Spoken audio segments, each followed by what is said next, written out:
नमस्कार दोस्तों, आज हम आप लोगों को श्री कृष्ण के जन्म की कथा सुनाने जा रहे हैं। आप सभी लोगों से रिक्वेस्ट है कि वीडियो को अधूरा ना छोड़ें। अगर वीडियो अच्छी लगी तो लाइक कमेंट करना ना भूलिए।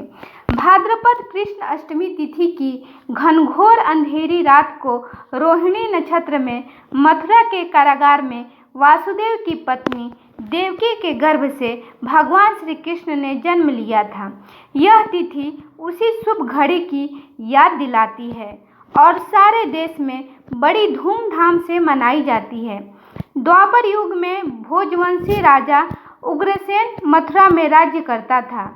उसके अत्याचारी पुत्र कंस ने उसे गद्दी से उतार दिया और स्वयं मथुरा का राजा बन बैठा।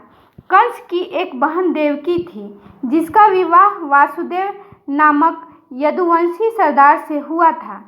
एक समय कंस अपनी बहन देवकी को उसके ससुराल पहुंचाने जा रहा था। रास्ते में आकाशवाणी हुई, हे कंस, जिस देवकी को तू बड़े प्रेम से ले जा रहा है, उसी में तेरा काल बसता है। इसी के गर्भ से उत्पन्न 8वां बालक तेरा वध करेगा। यह सुनकर कंस वासुदेव को मारने के लिए तैयार हुआ। तब देवकी ने उससे विनयपूर्वक कहा, मेरे गर्भ से जो संतान होगी उसे मैं तुम्हारे सामने ला दूंगी। बहनोई को मारने से क्या लाभ है।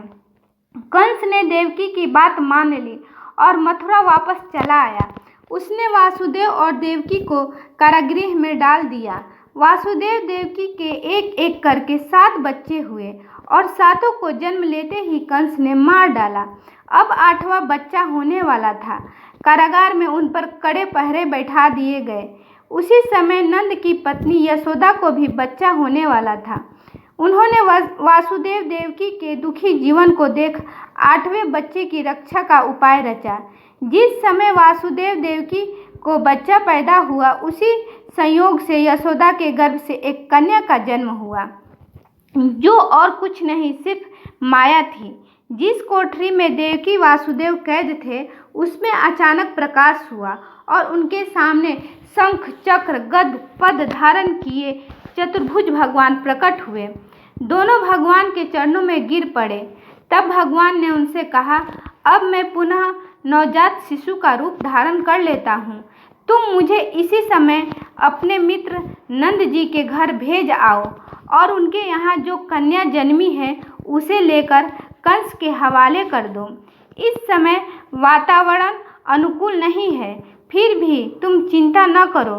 जागते हुए पहरेदार सो जाएंगे, कारागृह के फाटक अपने आप खुल जाएंगे और उफनती अथाह यमुना तुमको पार जाने का मार्ग दे देगी।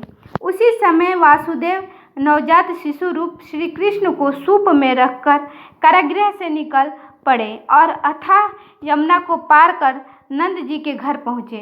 वहाँ उन्होंने नवजात शिशु को यशोदा के साथ सुला दिया और कन्या को लेकर मथुरा आ गए। कारागृह के फाटक फिर से बंद हो गए। अब कंस को सूचना मिली, वासुदेव देवकी को बच्चा हुआ है। उसने बंदीगृह में जाकर देवकी के हाथ से नवजात कन्या को छीनकर पृथ्वी पर पटक देना चाहा, परंतु वह कन्या आकाश में उड़ गई और वहां से कहा, अरे मूर्ख, मुझे मारने से क्या होगा। तुझे मारने वाला तो वृंदावन में जा पहुंचा है। वह जल्दी ही तुझे तेरे पापों का दंड देगा। यह कृष्ण जन्म की कथा है। धन्यवाद।